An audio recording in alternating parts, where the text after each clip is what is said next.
afternoon, everyone, and a very warm welcome to the Colliers Indonesia Mid-Year Market Update webinar for the first half of 2025. My name is Anti, and I'm delighted to be your moderator for today's session. We have a dynamic lineup of speakers and insights ahead. So before we dive in, let's quickly go over a few housekeeping notes to ensure a smooth experience for all. To maintain clarity and minimize disruption, participant audio and video have been disabled. Only our panelists will be visible and audible throughout the session. Today's webinar is being recorded. If you miss any part of it, no worries. We'll be sending out the recording along with the presentation slides by tomorrow afternoon. Keep an eye out for QR codes in our speakers' virtual backgrounds, and at the end of the session, this will link you to contact details, downloadable reports, and exclusive insights. We welcome your questions. Please submit them via the chat or Q&A box at any time. If we're unable to address your question live, we'll follow up with you via email. If you encounter any issues during the webinar, our support team is on standby. Just drop your query in the chat box and we will assist you promptly. Lastly, your feedback is valuable. A short survey will be sent along with the webinar recording and presentation slides. We'd greatly appreciate if you could take a moment to share your thoughts. Let's now turn our attention to our distinguished speakers who will be sharing their expert perspectives on Indonesia's commercial real estate landscape. We have Bapak Ferry Salanto, our head of research. We also have Bapak Bagus Adikusumo, our head of office services. Bapak Halsema, our head of retail services. And on behalf of Bapak Rifan Munansa is Ibu Louisa Halim as the Senior Associate Director for Industrial and Logistic Services. Ibu Lenny Es-sinaga as the Head of Expatriate Housing, and Ibu Christina as the Head of Facilities Management. We were scheduled to be joined by Bapak Mike Brummel, our Managing Director and the Head of Capital Markets and Investment Services. However, due to unforeseen circumstances, Pak Mike is unable to be with us today. We regret his absence and appreciate your understanding. To begin our session, we'll hear from Bapak Ferry Salanto, who will deliver a strategic overview of the commercial real estate landscape and highlight key trends shaping the market in the first half of 2025. Pak Ferry, the floor is yours. Okay, thank you Anti for giving me the time. Selamat sore Bapak Ibu yang saya hormati. Thank you all for taking the time to join our first webinar of 2025.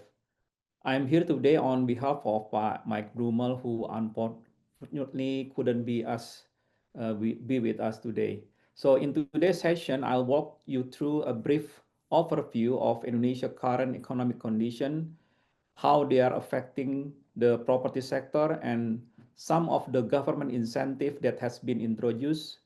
We'll also touch on the hospitality sector and take a look at the growing data center industry.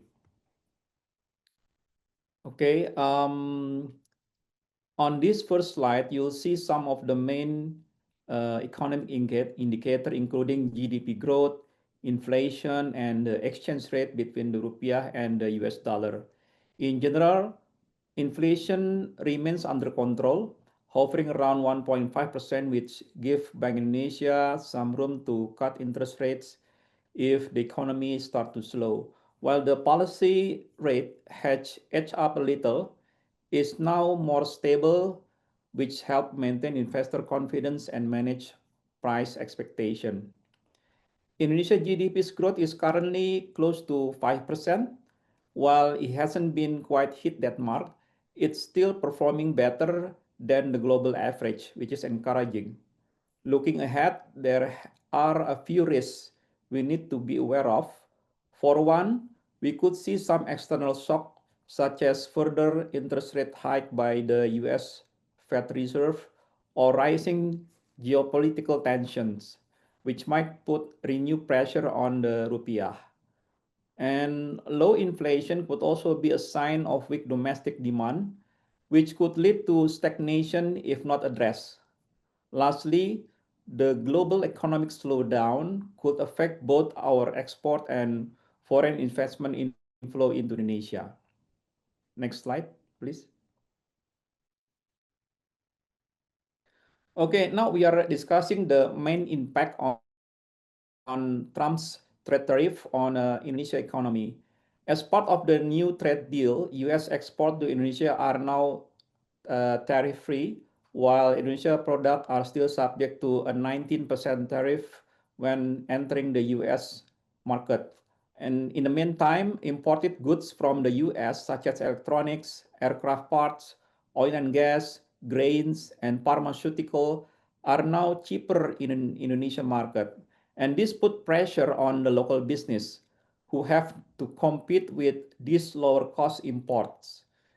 It also makes it harder for Indonesia to grow its domestic industries, especially in effort to move up the value chain and reduce import dependence.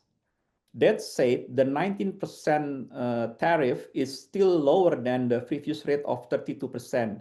And this gives Indonesia products like footwear, garments, CPO, and rubber a better shot at competing in the US market.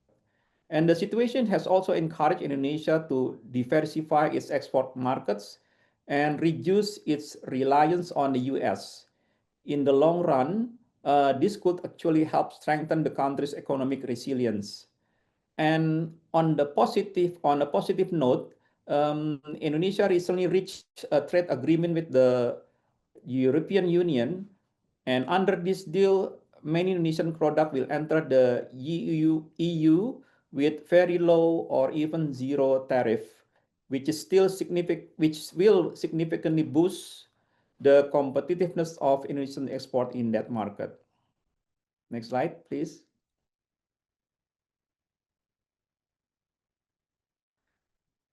Okay, now we are discussing the impact on the US tariff on the industrial sector. As these trade arrangements open up new export opportunities for Indonesia product heading to the US, especially in the manufacturing sector like textile, footwear, and electronics. As a result, we are seeing stronger demand for industrial land and warehouses, particularly in production hubs like Bekasi, Karawang, and Subang. And what we can see on the office sector, um, office demand could also rise, especially from the multinational and export-oriented companies. With US product entering Indonesia at 0% tariff, more American firms may be encouraged to set up representative offices or distribution centers in Indonesia and potentially boosting office occupancy, especially in Jakarta.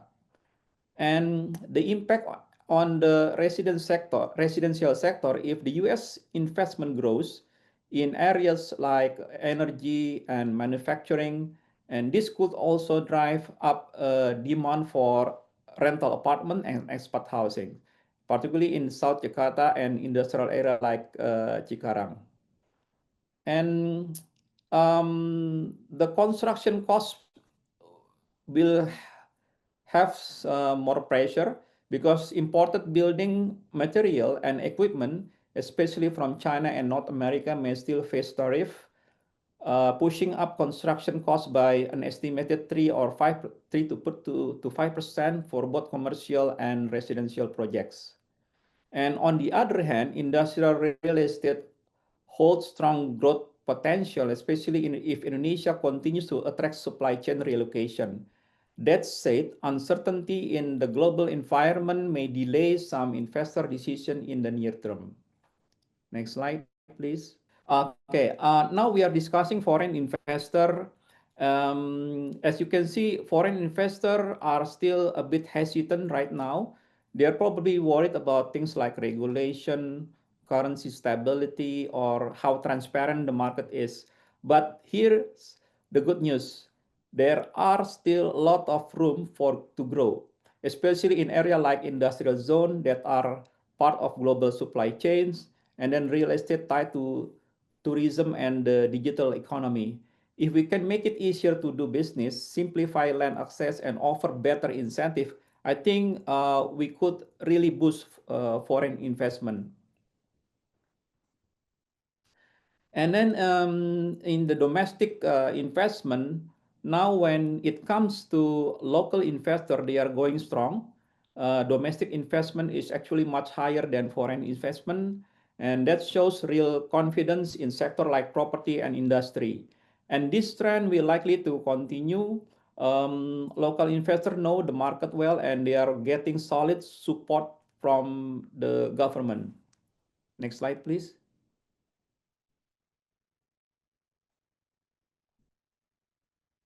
Okay, here we have some chart on BI rate, the Fed, and the mortgage rates. Okay, let's talk about the U.S. interest rate. When the Fed raises rates, Bank Indonesia often has to keep its rates high too. Why? Because to stop money from flowing out and to keep the rupiah stable. But that also means that BI cannot easily lower rates, which slows down any drop in the mortgage rates. And globally, higher rates make borrowing more expensive and liquidity tighter. So what will be the impact on the lower BI rates? Lower BI rates usually means lower mortgage rates and making home more affordable and boosting demand, especially to first-time buyers. In the short term, the property market should stay strong due to low domestic rates, and medium-term growth depends on global rate stability, inflation, and steady housing demand. Next slide. Okay, now we are discussing about the VAT incentive so far. What will be the impact? So we see that the VAT incentive lowers the price of new homes, making them more affordable and boosting buyer buying power, and that's the hope. And during the incentive period, housing sales rose by 20 to 30%, and this is based on the data provided by Real Estate Association and the Ministry of public housing. And we also hear that developer were able to sell unsold units, especially in the 300 million to 2 billion range of prices. And the apartment for the apartment, rule the current rule requiring a sale and purchase deed or AJB, and that's limit the access to the incentive. And we think that it will be more effective if buyer could use PPJB instead, since many apartments are still under construction. And the data shows here, you can see from the chart that buyer now prefer completed apartment to benefit from the VAT discount. Next slide. Okay, now okay, Bali hotel market.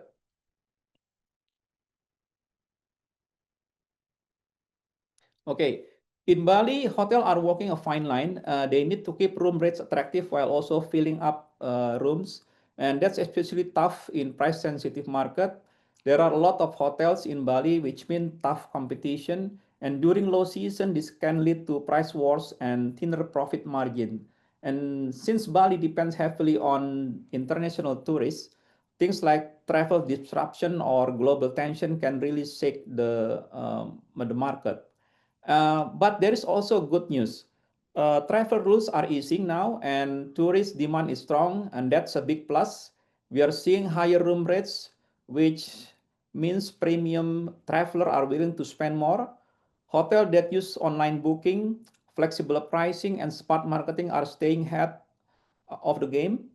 And there's growing interest in eco-friendly and wellness-focused stays, a great opportunity for new business ideas. Next slide. Okay, in Jakarta, hotel rooms have gone up slightly, now around 65 USD as the of mid 2025, and that tells us guests are still pretty price sensitive, and competition among hotels is still tough. The good news, both room rate and occupancy are slowly climbing, which shows that the market is recovering and demand is starting to return.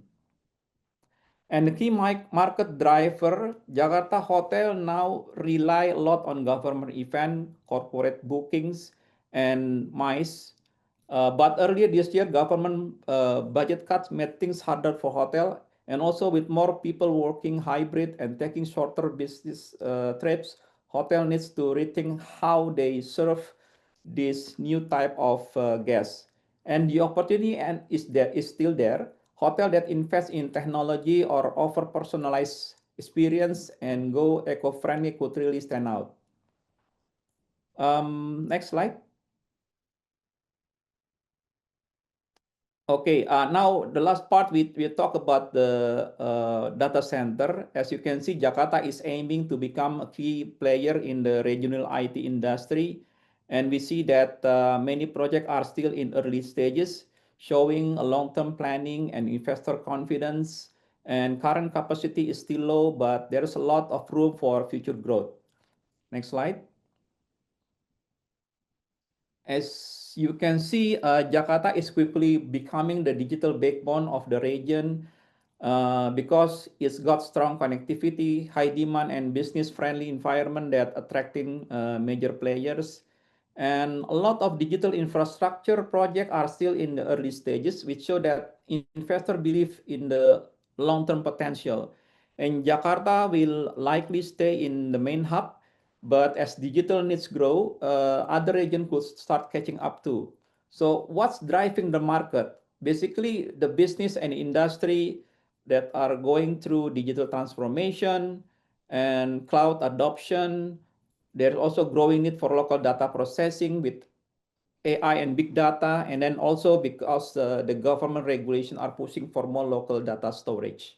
And there are a lot of opportunity like building edge data center in smaller cities to reduce latency, and then developing green data center powered by renewable energy, and then also meeting the growing demand from global cloud provider. And there's also risks that we are facing. First is the limited power and land availability in Jakarta, and then potential regulatory changes, and then the infrastructure in areas outside Jakarta may not be ready yet. And that's conclude my presentation for this part. Thank you. Thank you, Pak Ferry. Next, we'll shift our focus to the office sector. Pak Ferry will still join us, and also along with Pak Bagus Adikusumo as the head of office services, they will provide a comprehensive update on the current office market dynamics. Over to you, Pak Ferry and Pak Bagus. Okay, hello again, everyone. Okay, these slides give us a quick overview before we dive into details. It covers three things: supply, demand, and rental prices in the office market. Okay, let's start with supply. As well as we'll see in the next slide, the new office is expected to remain limited until 2027, especially in the CBD area. And then on the demand side, many tenants are still in wait and see mode. They are taking time to decide whether to expand or relocate.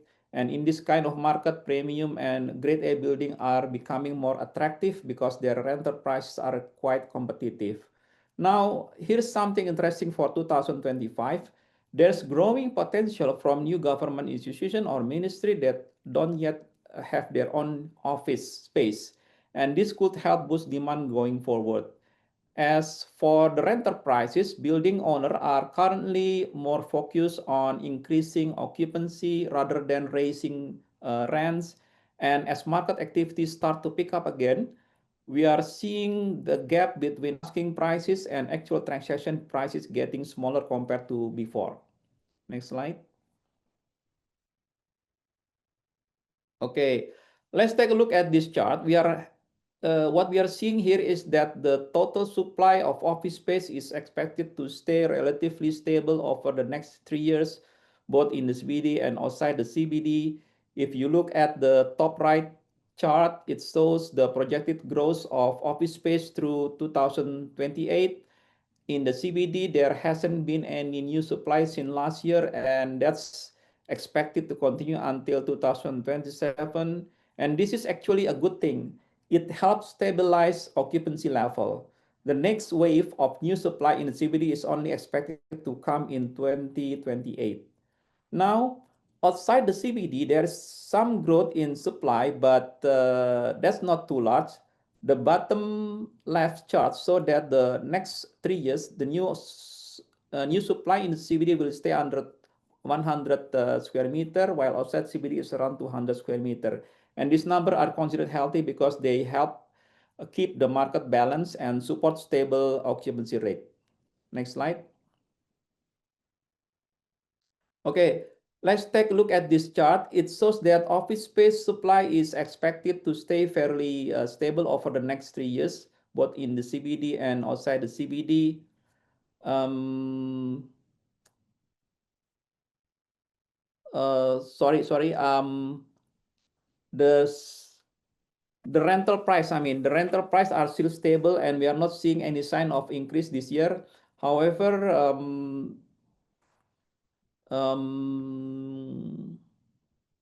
next slide. Sorry, next slide, please.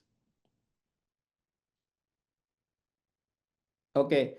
The rental prices are still stable, and we're not seeing any sign of an increase this year. However, because new supply is limited and occupancy level are starting to improve, we expect rental rate to gradually adjust, likely increasing by around 2 or 3% per year from 2025 to 2028. And this adjustment will mostly happen in buildings where occupancy is already picking up. Next slide. Okay.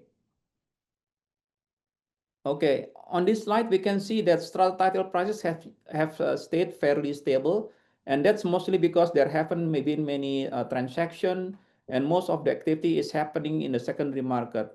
And then the secondary market is quite attractive to buyer because prices are usually lower than what developer offer for the new units. I'll That's the market update. Now maybe Pak Bagus can discuss further detail about the office. Thank you, Pak Ferry. Good afternoon, everyone. Thank you for joining our webinar discussing the first half of 2025. Until today, a lot of companies are still focusing on efficiency. As you've been mentioned by Ferry, that a lot of supply in the market, demand is very limited. So a lot of companies having global uncertainties that is driven by tariff and political tension. So companies, not only private and government companies, they are trying to adopt efficiency measures. Now, in the early 2025, we see the market whereby companies decided to extend the lease and downsize. However, we also witness good things. Some companies decided to relocate or expand. However, though, when they expand, they're very careful in conducting their expansion plan, because right now the hybrid working model is still an option. So they really have to calculate carefully whether they need to add more office space or by expanding and then paying more rental, while the direction from the global office nowadays is more into efficiency. Next slide, please.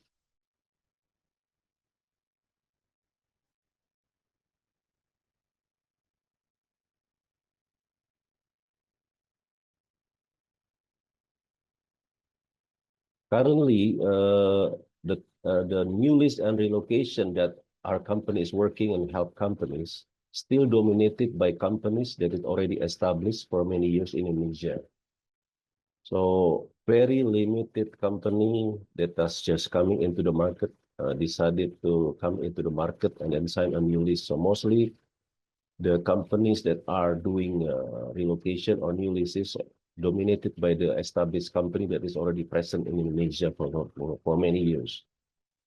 When they decided to relocate, they decided to relocate within the same location, but they go into newer buildings. So as mentioned by Pak Ferry early on the presentation, whereby opportunity for tenants, supply is still many, and then demand is limited, and break down the occupancy rate and also the rental rate. So it is an opportunity for companies to relocate. So when they do relocate, they relocate within the same location, but to newer buildings.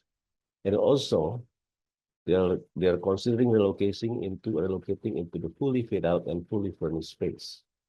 So in the past, a lot of companies have no issue of capex. When they would like to move, they just do the calculation comparing bare office space to another bare office space. But nowadays, when they ask for the capex for the fit out, the head office and their global companies also having the situation themselves, having financial problem.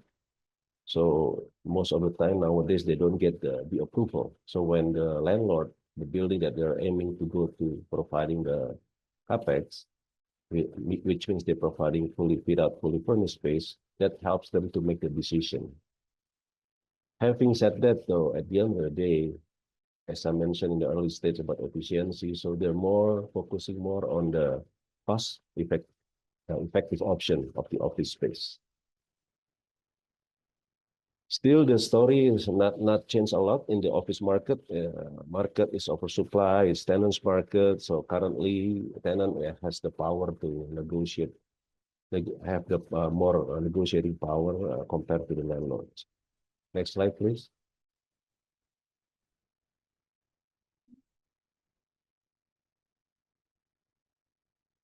Now, what changed this year is that when Pak Prabowo was inaugurated in early 2025, when he announced his cabinet, he added a lot of, not a lot, he added some of the new ministries and also new government institutions.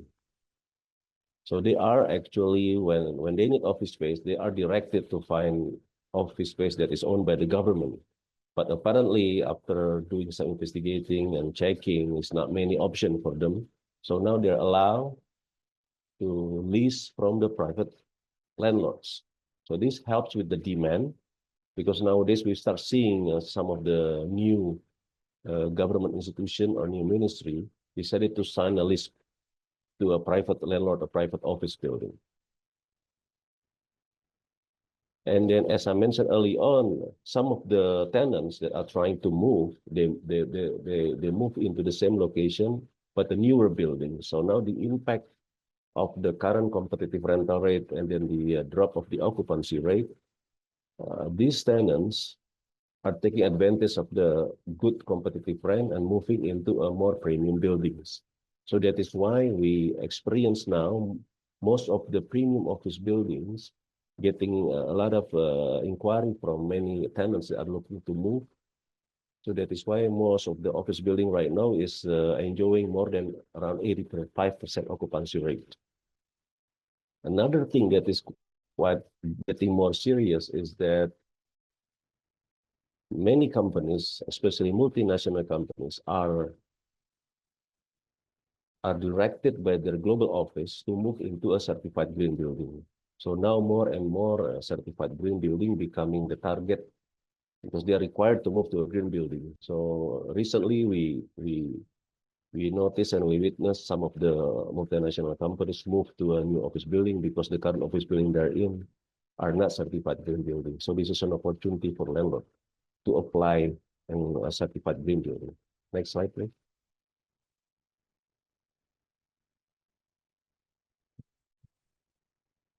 Now, what is the opportunities for the landlords? Now, one of the opportunities that seems to be a preference to the tenants is landlord, especially landlord with a good cash flow, should be able to provide and offer fully furnished or fully fit out space, because this situation helps the tenant to decide which building to go to. If they are given two office building, one is just bare shell building, and the other one is fully furnished and fully fit out. Nowadays, tenant prefer to take the fully furnished and fully fit out one, because it helps with the, don't have to get incur any big capex at the beginning. And then also opportunities for the landlord as tenants looking for a fully fit out, fully furnished space. It is recommended that landlord, when the tenant would like to move out, you should allow the tenants to keep the fit out as it is, especially when the fit out is still in a good condition. Now, another thing is that when you decide you agree to provide fully fit out, fully furnished office space, it is recommended to engage in-house designer, in-house contractor, or designated fit out contractors that could help run the numbers, because the demand for new office space fully fit out will be more and more.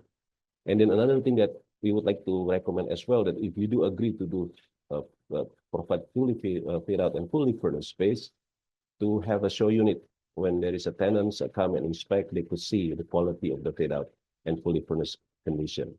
Next slide, please. Then on the other hand, for occupiers, which has been mentioned, what is the opportunity? The opportunity is if your company has been in the same building for more than 10 years, 15 or 20 years, it is actually a good time right now to consider moving to a new buildings, especially grade A or premium buildings, because rent is right now is a very good and competitive for the tenants.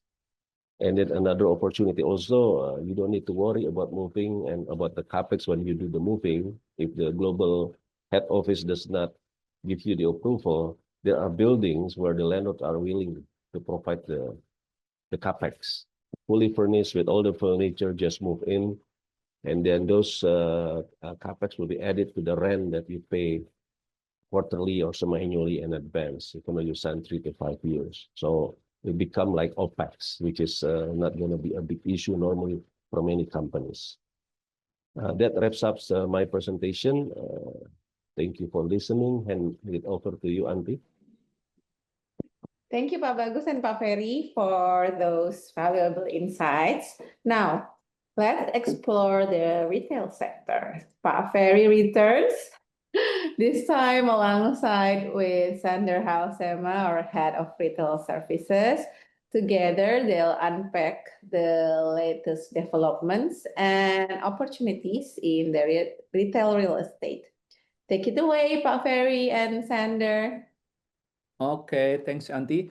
Now we are talking about the retail sector, especially looking at how shopping malls have been doing up to the second quarter of 2025. And this give us a snapshot of the supply, demand, and rental trends. First, on the supply side, there haven't been any new malls opening since 2020, and that trend will likely continue through the end of 2025. Some projects were delayed, but interestingly, food and beverage retailers are still actively expanding. We are also seeing a shift consumer behavior.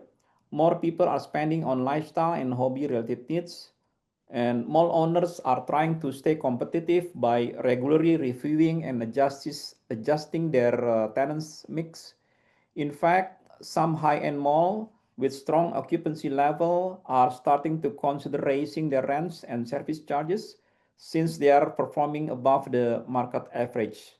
Overall, we might see rents go up a bit, but nothing too dramatic. Next slide, please.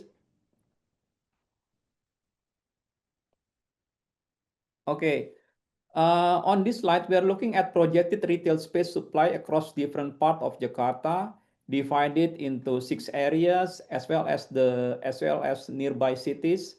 The biggest increases in new retail space are expected in central Jakarta, Tangerang, and Bekasi.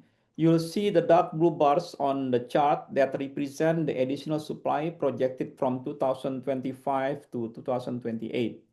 Now, if we look at the type of mall as of second quarter 2025, high-end malls are still dominating the market, and going forward, developers are more likely to focus on renovating or upgrading existing malls to keep them attractive rather than building new ones.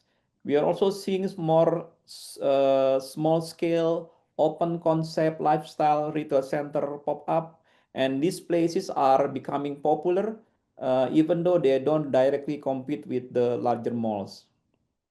Next slide, please. Okay, retail expansion has generally slowed down, except for F&B, which is still quite active. Occupancy rates have slightly improved in 2025 and are expected to keep rising, about 2% growth over the next few years until 2028. Some retail brands from other Asian countries are still showing interest in opening stores in Jakarta and surrounding areas. On the flip side, mall operators are constantly reviewing their tenancy mix to stay competitive, especially with the market getting more crowded. Mall owners are particularly keen on bringing in brands that can attract more foot traffic. Next slide, please. Okay, this slide cover occupancy costs or rental rates in shopping malls. In general, we haven't seen any major changes in pricing yet, although some high-end malls have started to raise their rents. And that said, it's still quite limited as overall occupancy hasn't been strong enough to support widespread increases. The chart in the top center shows that the total cost of retailer needs to pay to operate in a mall, and this includes both rent and service charges, calculated per square meter per month, and service charges usually adjust in line with rising operational costs.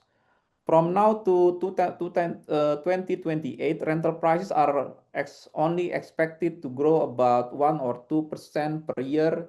Service charges typically follow follow increases, in the regional minimum wage.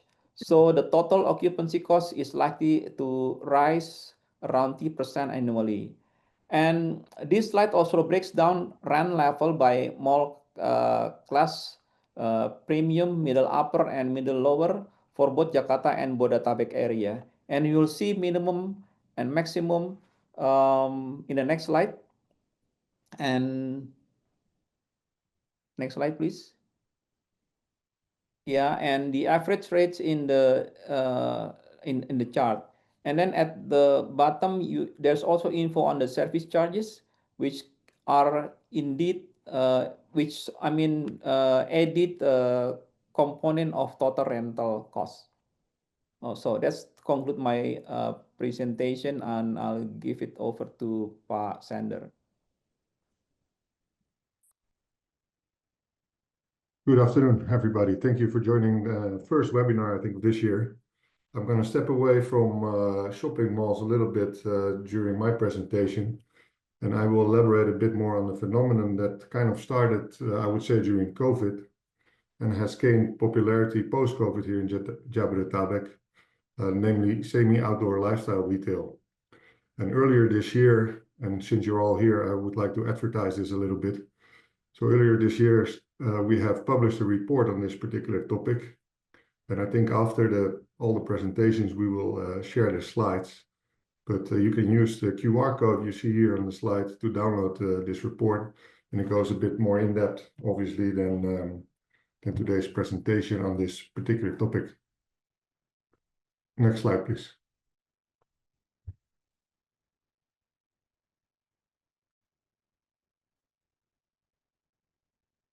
Yeah. So in recent years, Jakarta's real estate market has witnessed a sustained downturn in the performance of office and the apartment sectors, as you probably all know. So this prolonged stagnation has rendered the development of high-rise commercial and residential buildings in Jakarta increasingly unviable from an investment perspective, I would say. And also urban land values have continued to appreciate, and driving up acquisition costs, but also holding costs for a lot of landowners. And so as a result, and we saw this since COVID basically, landowners started to adopt a more proactive land management strategies, activating basically idle land through interim income generating uses through semi-outdoor lifestyle retail. This type of retail development represents a hybrid commercial model that integrates open-air design with food, retail, and recreational functions. The format basically builds upon the role of traditional shop houses or rucos, as we know them here in Indonesia. But they're offering obviously a much more dynamic and engaging customer experience. These developments have grown significantly in the past years and really appeal also to the health conscious and more lifestyle-oriented consumers of today's world. So while many of these semi-outdoor retail developments were originally intended to be temporarily, a growing number of these have transitioned into more permanent fixtures, I would say, within Jabodetabek's urban fabric. Next slide, please.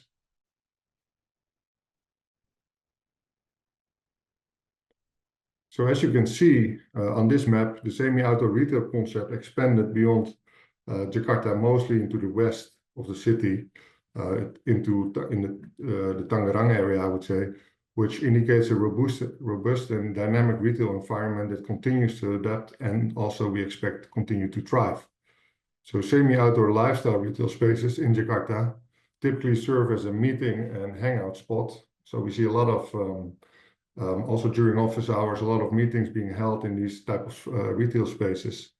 And outside of Jakarta, I would say they're oftentimes visited a bit more for relaxation during the weekends and for an extended period of time. Additionally, in recent years, and I think in a previous webinar, I spoke about this, we've also seen the rise of premium outlets here in Jakarta as a permanent version of the semi-outdoor retail model.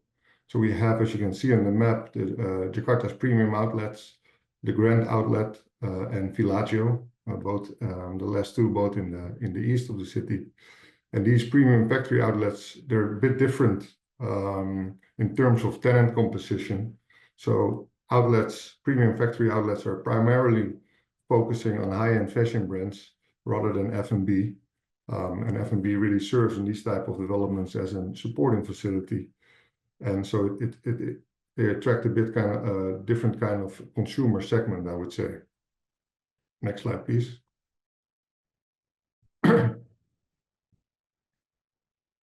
Now, when we look at the tendency of semi-outdoor retail places, we see most spaces occupied by F&B tenants. So restaurants, coffee shops, bakeries, and other lifestyle tenants. And these are obviously nice places for visitors to hang out for an extended period of time, especially considering the fact that most retail areas have great landscaping as well. And so that adds to the overall experience for a lot of consumers. F&B spots are usually complemented by anchor tenants, sometimes a grocery store or other experience retailers, playgrounds. And what we've seen more recently is an increase of sport facilities opening up at this type of developments, like, as you all know, for example, padel clubs. The urban locations and overall easy accessibility for consumers allows direct entry from their work. So if you work in the CBD area, you could go to One Satrio or Chillax, for example, or and they're also opening up in a lot of neighborhoods. And so for a lot of residents in these neighborhoods, they can easily access these semi-outdoor retail places without having to navigate through traffic in the city or large parking lots, which is oftentimes the case in shopping malls. So especially during the week, but also during the weekend, they serve as a substitute for malls at certain times. Next slide, please. So what are opportunities for landowners and developers? For landowners or developers, semi-outdoor retail offers a pragmatic and profitable interim use of land, particularly in areas awaiting long-term development. So with the right strategic approach, plots can be transformed into vibrant commercial hubs. And these developments have relatively low development costs and can generate sustainable income over the medium to long term, while preserving the flexibility through transition to a more intensive, I would say, land use when market conditions here in Jakarta become more favorable. For residential developers, particularly apartment projects, but also landed housing projects, this model allows for a reversal, I would say, of the conventional development sequence. So rather than constructing residential units first, which we saw in the past, and adding retail and other supporting amenities later, developers can initiate projects by establishing the retail component first. So this approach not only activates the site early, but also enhances the attractiveness of the future residential offering. However, the success of this strategy depends really upon the presence of a strong surrounding market to support the retail activity. So if there's not a strong enough market in the adjacent surroundings, I would say, retailers, of course, will not open up there. And a good example from Jakarta is, for example, Urban Forest, which has effectively implemented this phased development model where they started with Urban Forest. The stage 1, stage 2 was under construction last year, has opened up. They will open a padel club, and later when the market is turning around, apartments will be developed there. Next slide, please.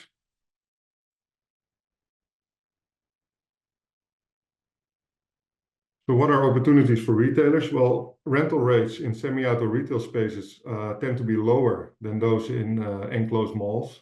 This is largely due to the simplified structural requirements and also reduced maintenance obligations. And it's also due to the fluctuating number of visitors. I mean, malls, they tend to have a relatively stable traffic throughout the week, while this type of semi-outdoor spaces, the number of visitors tend to fluctuate a little bit, also depending on the weather, for example. Lease terms typically range from 3 to 5 years, with options for renewal on an annual basis. And this flexibility allows retailers to manage risk more effectively while scaling their operations in the country. Moreover, many semi-outdoor retail developments adopt a revenue sharing model, fostering a mutual beneficial relationship between landlords and tenants, and also dividing the risk among the two, basically. And so this makes it an attractive option for retailers looking to minimize risk and maximize their growth. Next slide, please. I think this is the concluding slide, but also service charges tend to be lower at semi-outdoor environments. You have smaller common areas compared to shopping malls. There's less facilities, less toilets that have to be cleaned. Oftentimes there's less entry points, so you need less security staff. There's no large atriums and centralized air conditioning, which obviously significantly reduces the electricity cost, but also the overall maintenance and cleaning costs tend to be lower in semi-outdoor retail spaces compared to shopping malls. So the overall cost, rental cost, I would say, for retailers is lower at these spaces. I think that concludes my presentation. So if you have any questions, please reach out to me. Thank you. Thank you, Pak Sander and Pak Ferry.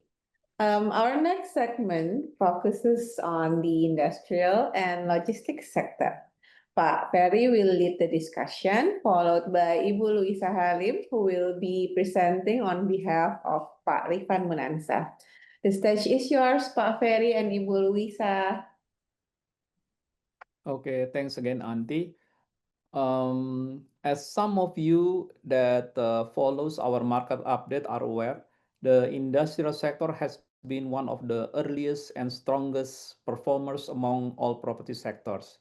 Over the past few years, land absorption in industrial estates and warehousing area has been quite active, especially with a big spike in 2024.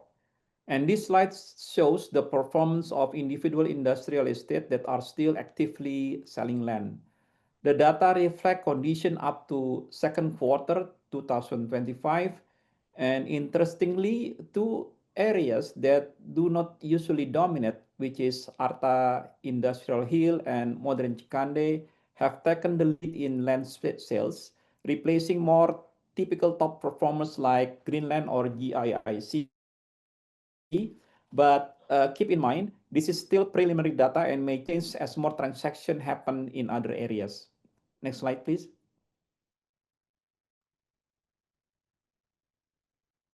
Okay, last year saw a major jump in sales, mainly driven by a huge deal involving the automotive company BYD, which purchased over 100 hectares of land in Subang. And this was an extraordinary transaction that doesn't happen every year. Even without the BYD deals, total sales in 2024 were already higher than any year since 2019, showing strong momentum in the industrial sector. As of second quarter 2025, sales have reached about 30% of last year's total. But if we compare it with the average annual absorption over the past 5 years, roughly 200 hectares, we are still on the steady track. It's likely that this year's performance will surpass 2020-2023, even if it may not reach 2024 exceptional levels. Next slide, please. Okay, this slide breaks down the active buyer sector based on total land area purchase, not number of company. And at the moment, the machinery sector leads the way, thanks to a large deal recorded in second quarter. Data centers are also gaining ground and remain one of the key drivers of demand, although they haven't taken the lead yet in the first half of the year. Other sector like electric vehicle, logistic, electronic, FMCG, food also continue to show strong expansion interest. Next slide, please. Now we look at the industrial land prices trends. In general, price have remained relatively stable over the past few years. The fluctuation we've seen are more closely tied to the exchange rate movement than to market fundamentals. One exception is Tangerang, where prices have spiked sharply due to limited land supply and a shift toward premium price land. In popular locations like Bekasi and Karawang, prices are currently around 3 million per square meter. And for more affordable options, buyers are turning to emerging areas like Purwakarta or Subang, where land is still priced more competitively. That's conclude the industrial market. I'll give it over to Louisa to continue on. Thank you. Okay, thank you, Pak Ferry. Hi, everyone. In place of Pak Rifan, today I will discuss about the industrial market so far in 2025. So compared to last year, 2024, I think this year is more stable. It shows more stability than last year due to the uncertainties of the tariffs and the new presidency early this year and end of last year. So this year we've seen more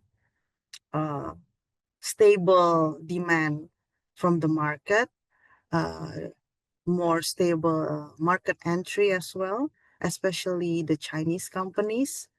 So last year we see a lot of incoming Chinese companies looking to lease factories in Indonesia and then looking for land to buy land and build their factories for a long-term plan. However, with the many demand, the many inquiries coming in, we see little realization of the transaction from those companies. And this year we've seen a big decline of those Chinese companies coming in. Next slide, please.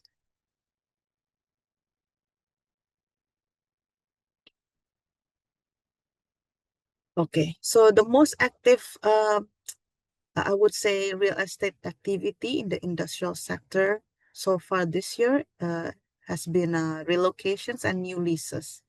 So we are talking about current companies that already has a presence in Indonesia. They already have a factory or distribution center in Indonesia, and they want to relocate to another location.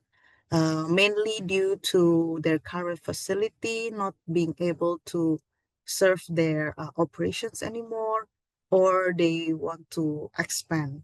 The current place is not big enough, so they need to relocate. So we see a lot of relocation inquiries and new leases that leads from that inquiries. The types of transactions are built to suit factories, warehouses to be converted into factories. So in Indonesia, as we know, there's not many factories for lease in the market. There's mostly warehouses for lease, and therefore owners needs to adjust in order to cater to the growing demands for factory for lease, and then convert their warehouse or their permits to be able to cater manufacturing. And of course, distribution center demands are always stagnant in the market. Next slide, please.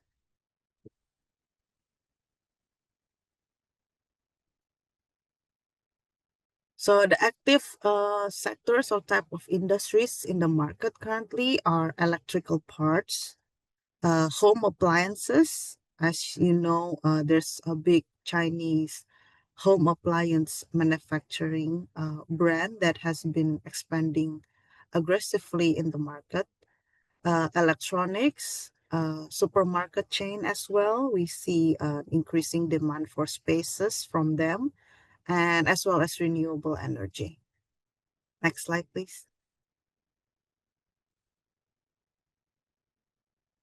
Okay, so the trend in the market right now, first and foremost, we see a big increase in asset disposal from the secondary market. So a lot of owners who have land banks or who have old facilities wanted to sell or dispose their asset. This is mainly due to maybe internal management decisions impacted from the global economic situations. We see people also doing a lot of sell and lease back in the market to light up their books and just lease for long term without having to move or relocate their facility. And a lot of these activities are driven by the existing companies that are already in the market, both domestic and international companies. So we have not seen a lot of activities from foreign investment or new companies that wants to come into Indonesia. And because of that, the local market has shown increased activity and increased movement in the market, both in acquiring, being the buyer, or disposing, being the seller. Next slide, please.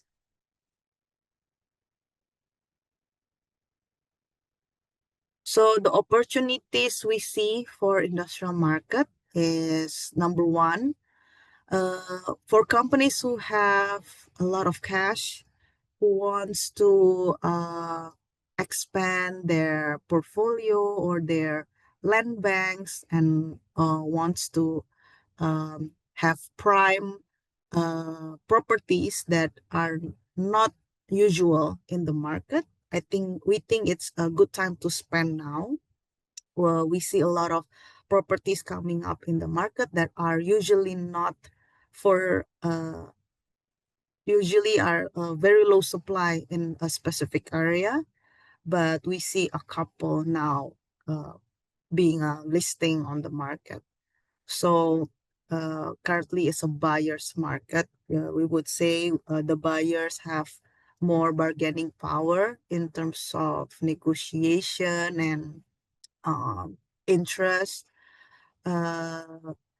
There's more supply, so more like properties or inventory of properties to choose from, to compare to, as well as the flexibility of the market prices right now because of the increase in supply, especially in secondary market.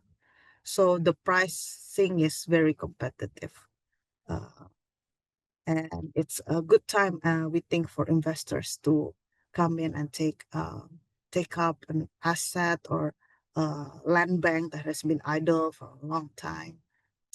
And lastly, we think it's a good opportunity for developers right now because of I think this topic covers developer, warehousing and logistic developers, as well as industrial estate developers. Due to the limited supply in the market, there's not much land left in industrial estates, especially in the east, like Cikarang and Karawang.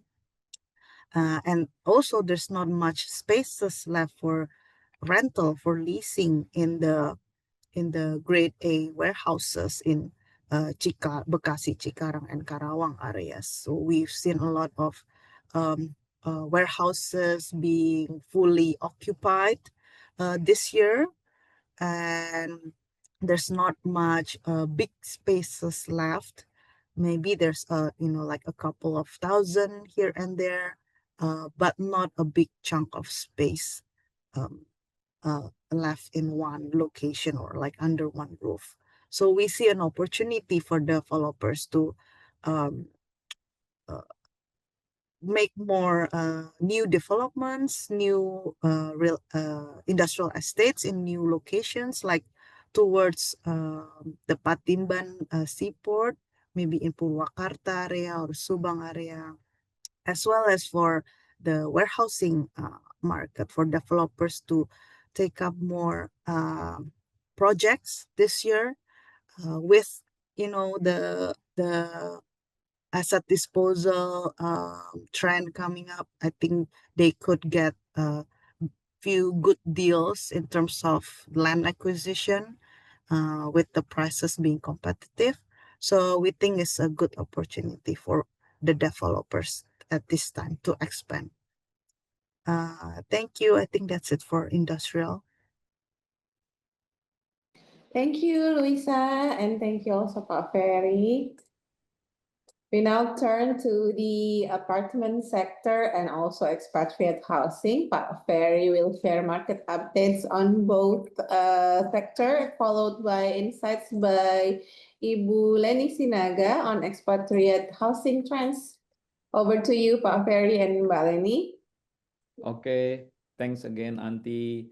Before I give it over to Bu Lenny, will discuss about the apartment market. Okay, on this slide, there are 4 key points we want to highlight: supply, pricing, demand, and rental apartments, particularly service apartment. Okay, starting with supply, we are expecting around 5,000 new apartment units to be completed between now and 2027, and price increase are likely to happen in the CBD and a few secondary areas that show strong growth potential. In terms of demand, we are starting to see a positive impact from the VAT exemption and other incentive. As for rental apartment, especially service apartment, occupancy trend are still moving in line with what we have seen in the previous years. Next slide, please.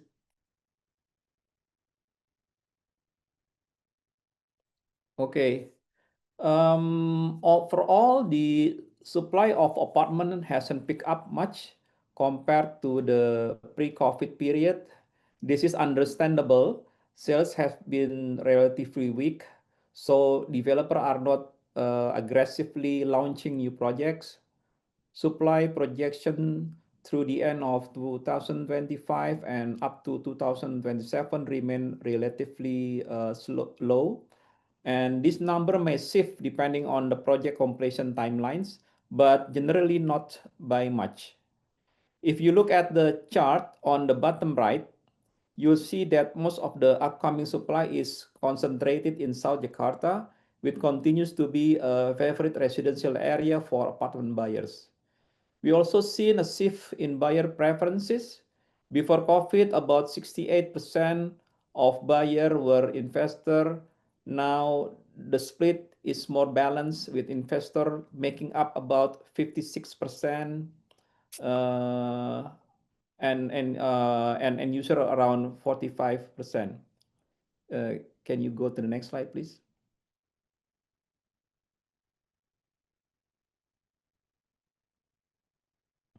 Okay, this is what just talking about, and this tell us that more people are now buying apartment for their own use, not just for investment. However, unit absorption in the past few years has remained low since 2020. Annual take up has been under 2,000 units, and last year was particularly weak.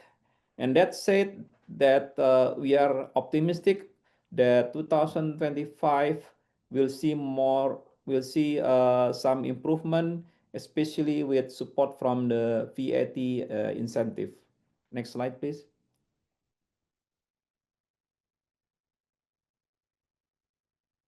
Oh, sorry, go back to the previous slide.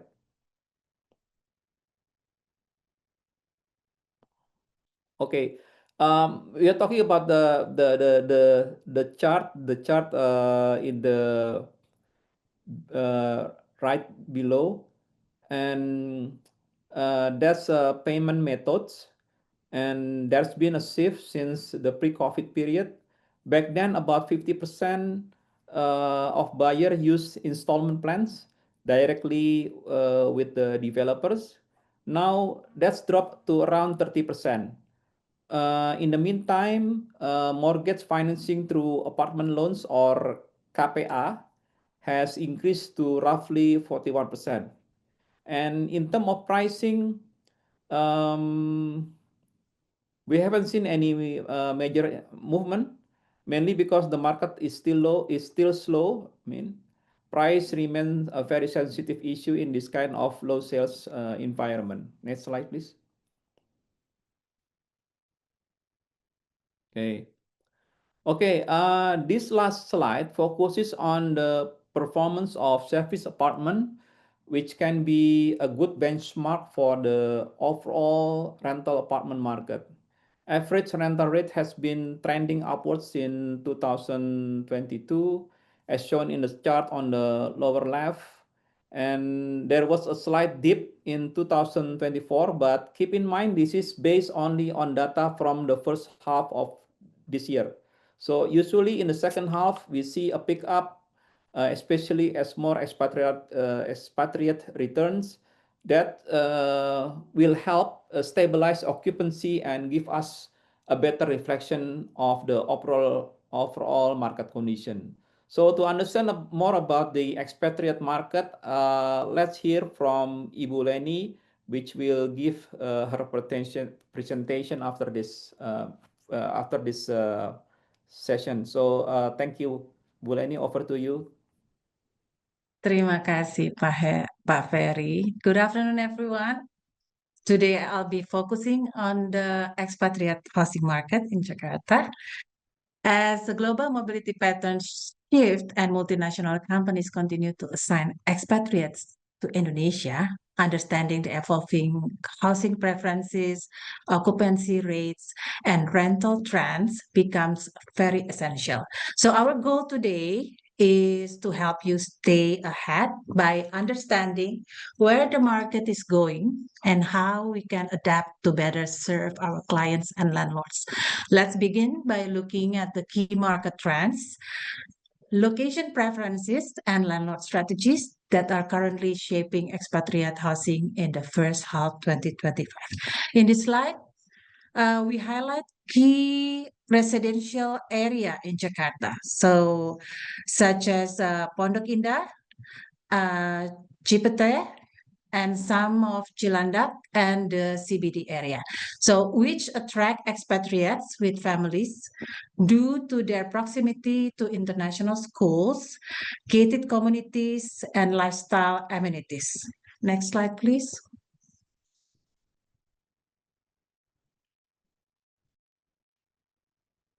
Okay, so proximity to MRT station is becoming a major decision factor. So here is the significant trend. Properties near MRT station, like we see that's on the slide, like Lebak Bulus, Fatmawati, and Cipete Raya are seeing increased expatriate interests. Why? Why that they're seeing the expatriate interest? Because business hub connectivity without the traffic, without the Jakarta traffic is headache. For expatriate working in the central business district, MRT access represent time savings and predictable commutes. So two things that significantly impact quality of life. Transportation is not the only factor reshaping demands. Next slide, please. Okay. Another market update that we've seen is in this slide, the hybrid work is creating demand for more flexible living spaces. So homes now need dedicated work areas, better internet infrastructures, and flexible living spaces. Another side, Jakarta apartment occupancy remains stable.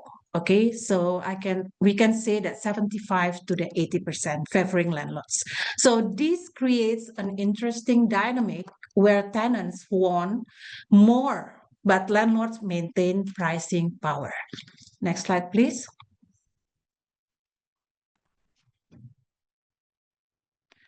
Okay, owner flexibility landlord market. So to remain competitive, owners are offering more flexible lease term, updated interior, and value-added benefits like fulfill clients' wish list or renovation, or give the free rent free or the including service charge in the rental. So that's that we see that the in the market right now. We're still in the landlord market. Next slide, please. Okay, what's the trends now? So we've seen that the few trends, pet-friendly homes, okay, a lot of that the expatriate looking for the outdoor spaces, and then they're looking at the properties that has the, I mean, like for like let's say like apartment that pet-friendly apartments, and for the if there's houses, they're looking for the outdoor spaces, like I mentioned before. And then another thing also that the smart green features becoming more important. Okay, like a few years ago until now, the security gated communities that's still number one, you know, among attract to expatriate with families and pets. The last one is we still see that I think the properties near MRT or LRT that still maintain the high occupancy and then stable rents. Next slide, please. Okay, another trends also, expatriate arrivals. If you see in this slide that still mostly from Asia and Europe. And then for the active sectors, we've seen that the manufacturing companies active and growing, stable pharmaceuticals and consumer goods. And then for oil and gas recovering and slowing, that we see that the automotive sector. Okay, this diversity means the housing demands is not depend on a single industry. Okay, so it's healthy It's a healthy distributed market. So understanding demand is one thing, but let's talk about next is the financial realities. Next slide, please. Budget and currency. Another factor impacting decision is budgeting. So we see in the market right now, most budgets that include the withholding tax. Some companies also including VAT, which is 11% now. And often some company also including that furniture allowance. So this that we've seen in the market. Second thing that we know that the foreign exchange fluctuation, exchange rate, fluctuation, this is become that the major concern. And we also seen that the clients that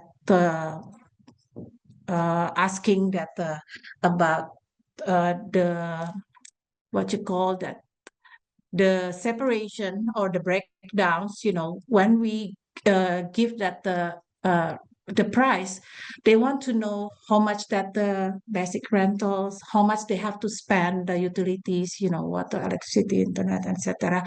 So they want to know the total that they have to spend every month. So how much the service fees, for the gardener, for the pool, that kind of thing. So the clear cost breakdowns are very much appreciated by our client. So where does this leave us? What are the real opportunities? Next slide, please. Okay, so we've seen that opportunities here.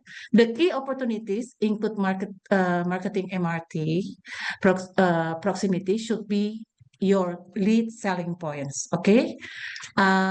Embrace flexibility, pet policies, list flexibility, and furnishing options, create differentiation. South Jakarta, upcoming mixed-use developments are also gaining strong interest. Okay, green certification and smart homes upgrades help properties stand out.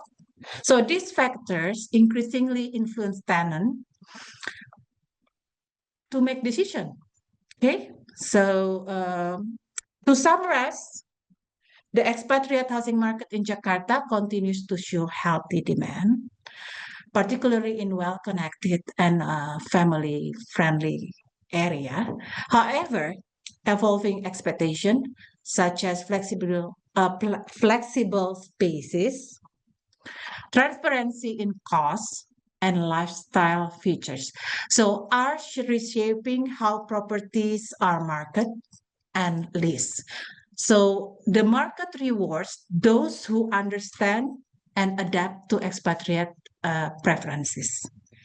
At Colliers, our residential services division remains committed to supporting clients, landlords, and investors with the expert market insights and tailored solutions. Thank you for joining us, and feel free to reach out for further insights. Let's continue to accelerate success together. Thank you. Thank you, Lenny and Ferry. We'll move forward to, as we close our speaker sessions, we'll spotlight sustainability initiatives. Ibu Christina will guide us through emerging trends and opportunities in sustainability services within the real estate sector. Mbak Christina, it's all yours. Thank you, Auntie. Good afternoon, everyone. So, from sustainability, there are three trends that we summarize here. So, the first one is about the green building certification boom. So, actually, from the publicly available data, we see the momentum remains strong. From the first half of 2025 alone, is already like reaching 77% of 2024 total certification. And this growth is driven by high tenant demands for sustainability office. And the second one, about developer and landlord driven. So unlike previous years where multinational tenant lead the push, now developer and landlord are now the primary drivers, making the certification as a baseline expectation in grade A markets. And the third trend is about the regulatory. The BGH, Bangunan Gedung Hijau Standard from PUPR, is now mandatory for new construction as part of the PBG for the building permit process. While the enforcement for the existing building we see is still pending, we see the roadmap could be likely extending beyond 2025. Next slides, please. So to support the previous slides about the certification booming, you can see from these charts, the dark blue line shows that the year-on-year growth in certification since 2011, while the green strip from GBCI, which representing by the green line, remain the dominant standard in Indonesia. Next slide, please.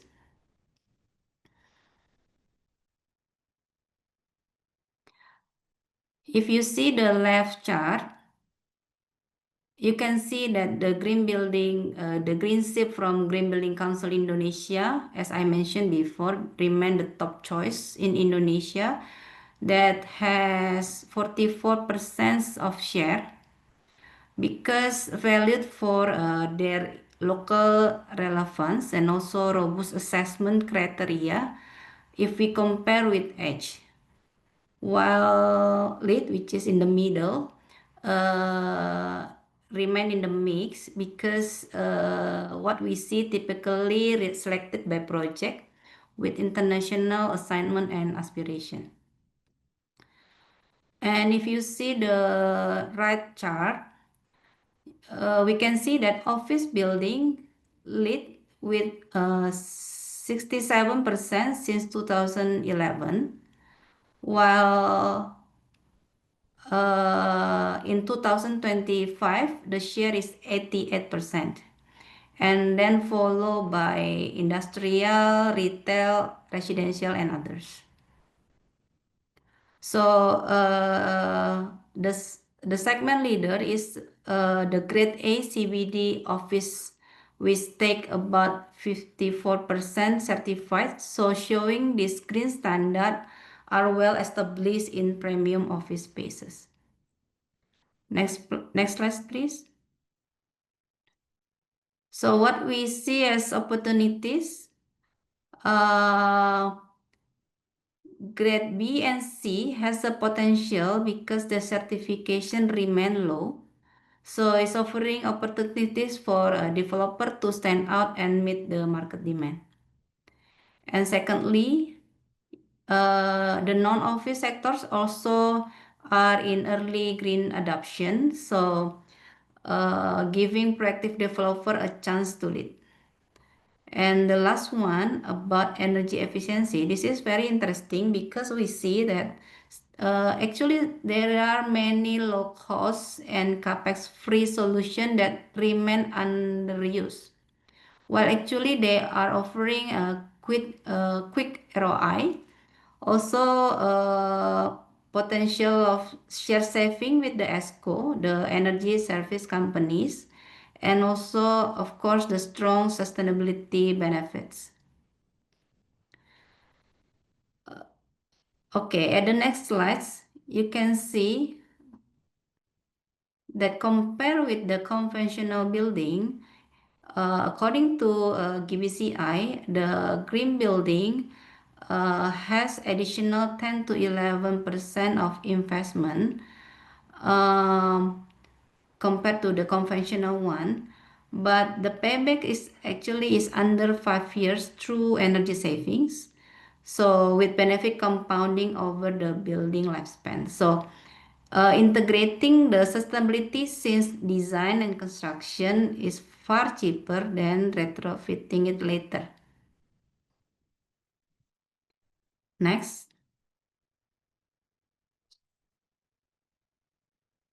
And also OJK Green Taxonomy version 2, they expand the scope to include construction and real estate. So it provides the financial benefit both for developer and buyers for the preferential financing, which is the lower interest rates. So the takeaway from this insight is to lead the market, green certification is now become the standard. Also, there are still a lot of opportunities for the grade B and C, also non-office sectors.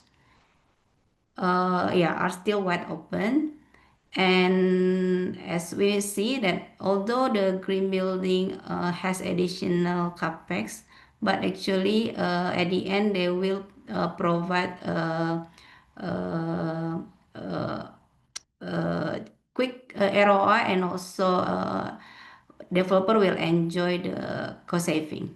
And lastly, the government already released the green taxonomy, which the certified project will get better funding rates. So yeah, if you invest in green today, you can set the standards, secure the tenants, also grow profits. That concludes my presentation, and back to Auntie.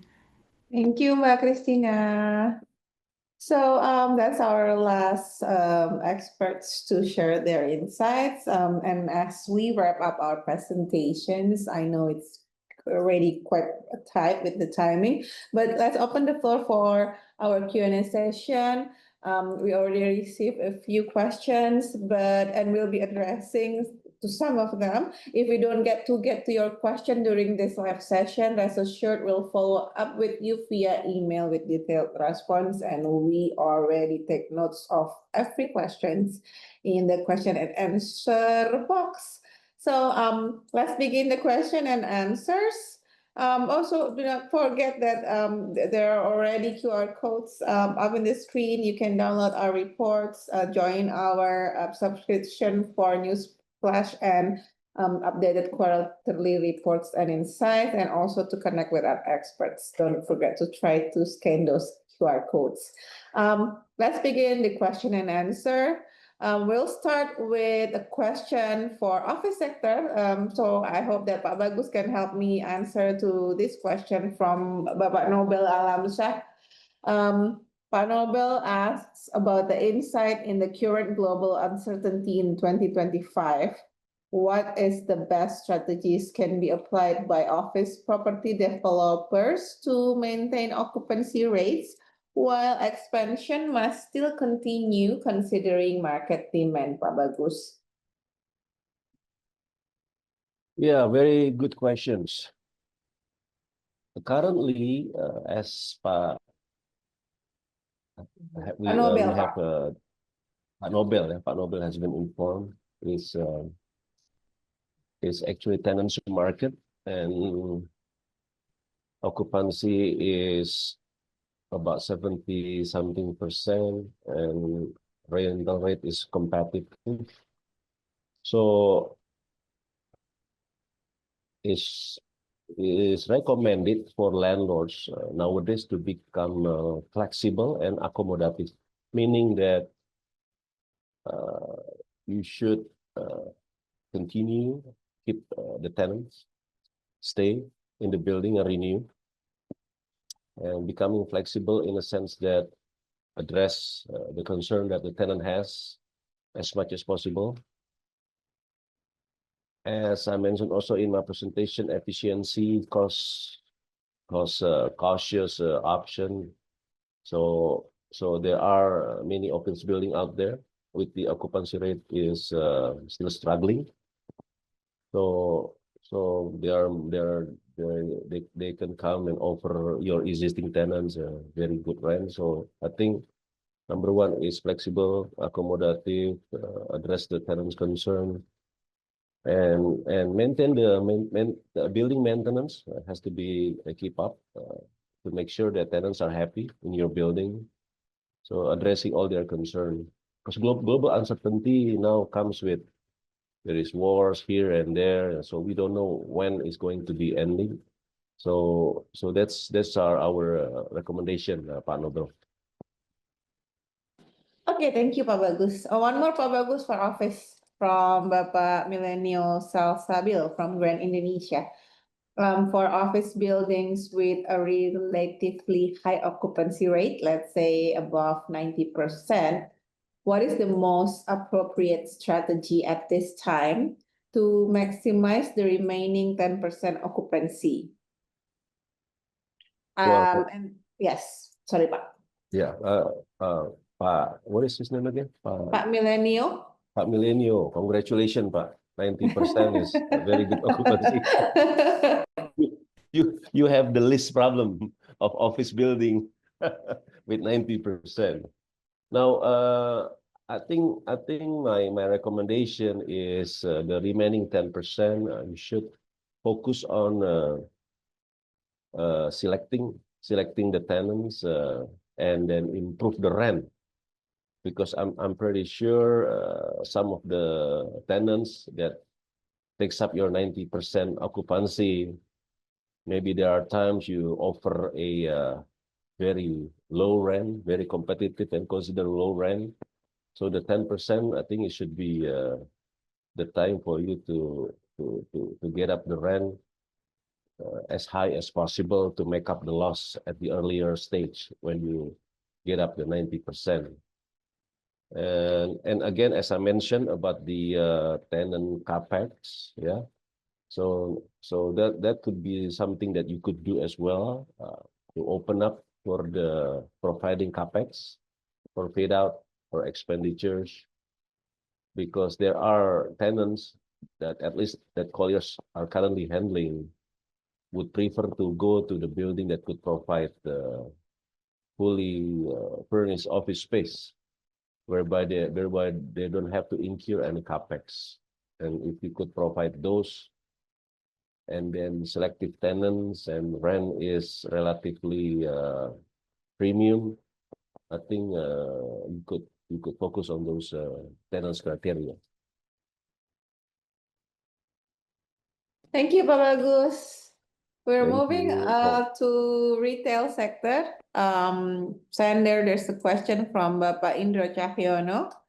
Currently, the tenants of semi-auto retail, except factory outlet, are mostly F&B, medium supermarket, and sometimes mixed with lifestyle activities.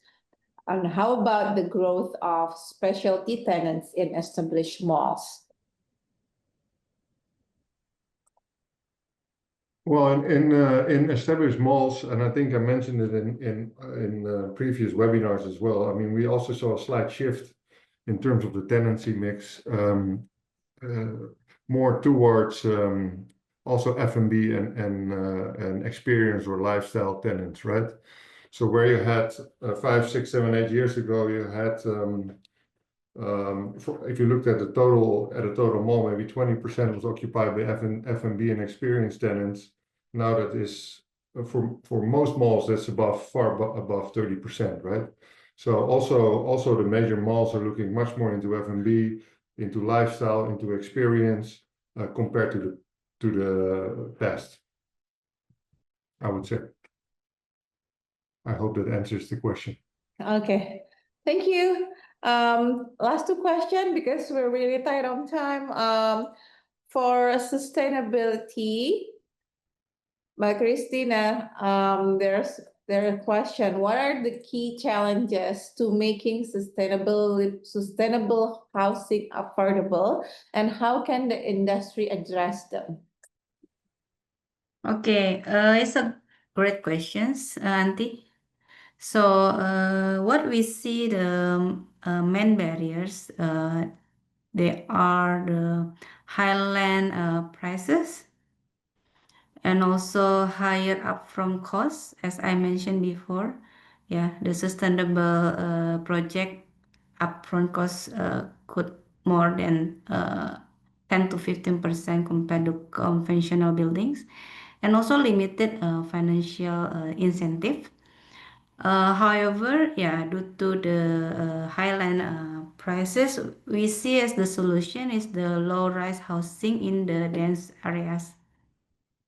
And secondly, related to the higher upfront costs, I also mentioned that actually, if you do the design and construction with the green building approach, then actually the ROI is only under 5 years. So because there are energy saving and also benefit for the lifespan of the properties. And lastly, yeah, as I also mentioned, the OJK with the green taxonomy that provide incentive, preferable financing of low rates to the developers and buyers. That's the answer, Auntie. Okay, thank you, Mbak Christina. Last two question Welcome. will be for industrial, and then the last one will be for expatriate housing. For industrial, Louisa, what factors have contributed to the improvement of performance of the industrial sector in 2025 when compared to 2024?